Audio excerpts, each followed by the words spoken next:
Hello बच्चों, let's read this question. This question says that analogous organs arise due to. तो basically इस question के अंदर हमसे पूछा गया है कि एनालोगस ऑर्गन कैसे अराइज होते हैं। Option 1 divergent evolution, option 2 artificial selection, option 3 genetic drift and option 4 convergent evolution. अब अगर इस क्वेश्चन के में की कॉन्सेप्ट की बात करूं तो इस क्वेश्चन का जो की कॉन्सेप्ट है वो है बच्चों analogous organs. Let me right it over here, it is analogous organ. Right, अब सबसे पहले तो देखो एनालोगस ऑर्गन क्या होते हैं। तो बच्चों एनालोगस ऑर्गन ऐसे ऑर्गन होते हैं जिनका स्ट्रक्चर और ओरिजिन जो होता है वो डिफरेंट होता है। जिनका स्ट्रक्चर एंड ओरिजिन जो है ये बेसिकली डिफरेंट होता है, लेकिन इनका जो फंक्शन होता है ये बच्चों सेम होता है। इनका जो फंक्शन है दैट इज सेम।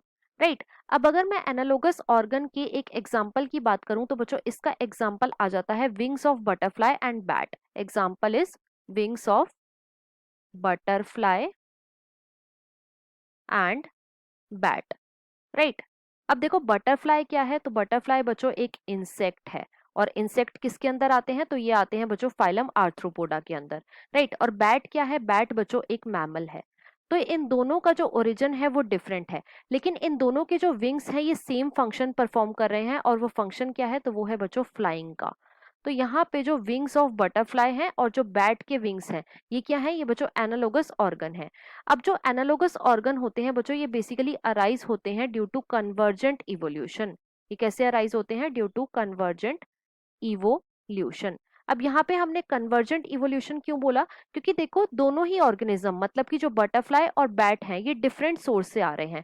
बटरफ्लाई क्या है, बटरफ्लाई एक इनवर्टिब्रेट है, it is basically in vertebrate. और बैट क्या है, बैट बच्चों वर्टिब्रेट है। तो दोनों का जो सोर्स है ये कैसा है, डिफरेंट है। They both have different source, लेकिन यहाँ पे कहीं ना कहीं ये आके कन्वर्ज कर रहे हैं, मतलब कि ये कन्वर्जेंस शो कर रहे हैं। तो जो एनालोगस ऑर्गन होते हैं these arises due to convergent evolution. अब क्वेश्चन में हमसे यही पूछा गया था, तो इसके अकॉर्डिंग जो हमारा मोस्ट अप्रोप्रिएट आंसर है वो है बच्चों option number 4, that is convergent evolution. So the final answer of this question is option number 4। I hope you understood it well. Best of luck.